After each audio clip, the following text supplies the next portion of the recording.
Hi guys, in this video I'll show you how to add receipt to your Starbucks app. As you can see, this is the official app of Starbucks, and make sure to download this app from your App Store and Play Store and log in with your account.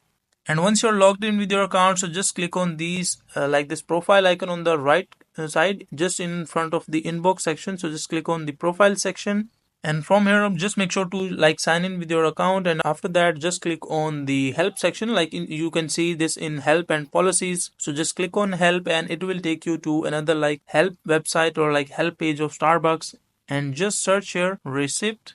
Just search your receipt and click on search all results, and once you click on search all results you will see the questions, and just below the questions you will see this: need to get in touch. Our customer care team is here to save the day. So as you can see the option chat with us, give us a call, send us a message, and customer service charges 7 days a week, 4 a.m. to 10 p.m. Pacific, and currently closed. You can see the phone details and chat details as they are currently closed, and you can call or contact during these times, and once you contact them, or you can just send a message and they will contact you. And let's say they are online, you can click on chat with us or give us a call and ask them to add receipt to your Starbucks app. So that is a simple and easy process of how you can add receipt to Starbucks app.